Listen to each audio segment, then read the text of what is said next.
Hello guys, இப்போ நம்ம எதை பற்றி பார்க்க போகிறோம், மத்திய அரசாங்கம் அதாவது சென்ட்ரல் கவர்மெண்ட் ஜாப் வந்திருக்க ரிக்ரூட்மெண்ட் பற்றி தான் நம்ம பார்க்க போகிறோம். ஸோ அதனால் வீடியோவை ஸ்கிப் பண்ணாமல் ஃபுல்லாக பாருங்கள். இதோட ஆர்கனைசேஷன் நேம் பார்த்திங்கன்னா சென்ட்ரல் வேர் ஹவுசிங் கார்ப்பரேஷன், அதாவது மத்திய சேமிப்பு கிடங்கு. போஸ்ட் நேம் பார்த்திங்கன்னா management training accountant superintendent junior technical assistant.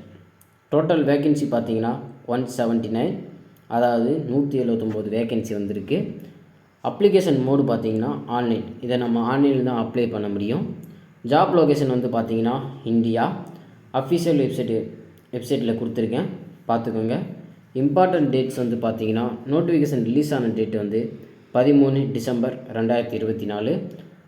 ஆன்லைனில் அப்ளை பண்ணுற ஸ்டார்ட் டேட் பார்த்திங்கன்னா 14 டிசம்பர் 2024. லாஸ்ட் டேட் பார்த்திங்கன்னா 12 ஜனவரி 2025. அதுக்குள்ளே நம்ம அப்ளை பண்ணிக்கணும். அப்ளிகேஷன் ஃபீஸ் பார்த்திங்கன்னா ஜென்ரல் ஓபிசி இடபிள்யூஎஸ் அவங்களுக்கு 1350 ரூபாய். SC ST PWD ESM womens அவங்களுக்கு 500 ரூபாய் மட்டும்தான். அதுக்கப்புறம் செலெக்ஷன் ப்ராசஸ் பார்த்திங்கன்னா 3 டைப் ஆஃப் செலெக்ஷன் ப்ராசஸ் இருக்குது. First one online examination. Online examination எப்படி இருக்குன்னா எம்சிக்யூ கொஸ்டின் தான், ஆன்லைனில் தான் கண்டக்ட் பண்ணுவாங்க. ஆப்ஜெக்டிவ் டைப் கொஸ்டின் தான் கேட்பாங்க. General knowledge, reasoning, quantity aptitude and subject wise topics தான் கேட்பாங்க. இதுக்கு பெனால்ட்டி மார்க் இருக்குது. நீங்கள் ராங்காக ஏதாவது ஆன்சர் பண்ணிட்டீங்கன்னா அதுக்கு பெனால்ட்டி மார்க் 1/4 பெனால்ட்டி பண்ணுவாங்க. அதுக்கப்புறம் செகண்ட் ப்ராசஸ் பார்த்திங்கன்னா இன்டர்வியூ யார் கண்டக்ட் பண்ணுவாங்கன்னா இந்த ஆர்கனைசேஷன், அதாவது மேனேஜ்மெண்ட் ட்ரைனிங் அண்ட் சூப்பரிண்ட் அவங்க தான் இது கண்டக்ட் பண்ணுவாங்க. அதுக்கப்புறம் டாக்குமெண்ட் வெரிஃபிகேஷன் இருக்கும். ஃபைனல் ஸ்டேஜ் ஷார்ட் லிஸ்டட் ஆன கேண்டிடேட் அஃபிஷியல் வெப்சைட்டில் அனௌன்ஸ் பண்ணுவாங்க.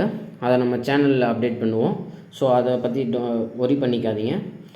அதுக்கப்புறம் ஏஜ் ரிலாக்ஸேஷன் பார்த்திங்கன்னா எஸ்சி எஸ்டி அவங்களுக்கு 5 years, OBC 3 years, PWD category 10 years, exservicemen 5 years. எக்ஸர்வீஸ்மென்லே கோடு 578 அவங்களுக்கு 3 இயர்ஸ். பர்சன் அஃபெக்டட் பை 1984 அவங்களுக்கு 5 இயர்ஸ் கொடுத்துருக்கு. அதுக்கப்புறம்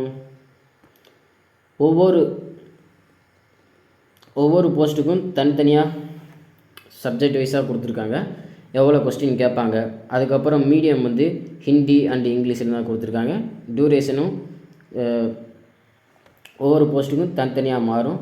ஸோ பார்த்துக்கங்க, அதுக்கு எந்த மாதிரின்னு பார்த்துக்கோங்க. அதுக்கப்புறம் எக்ஸாம் சென்டர் பார்த்திங்கன்னா நமக்கு தமிழ்நாட்டில் ஒரு 7 இடத்துல கொடுத்துருக்காங்க. சென்னை, கோயம்புத்தூர், மதுரை, திருச்சிராப்பள்ளி, சேலம், திருநெல்வேலி, வேலூர். இதில் எது உங்களுக்கு நியரஸ்ட்டாக இருக்கோ அதை கொடுத்துக்கலாம். செகண்ட் ப்ரிஃபரன்ஸ் கொடுப்பாங்க. ஸோ அதனால் ஒரு பிரச்சனை இருக்காது. டோன்ட் வரி, உங்களுக்கு நியரஸ்ட்டாக தான் கொடுப்பாங்க. இன்னும் வேறு ஏதாவது டவுட் இருந்துச்சுன்னா நம்ம டிஸ்கிரிப்ஷன் கீழே நம்ம வெப்சைட் இருக்குது, அதுக்குள்ளே பிடிஎஃப் லிங்க் இருக்குது, கிளிக் பண்ணி டவுன்லோட் பண்ணிக்கோங்க.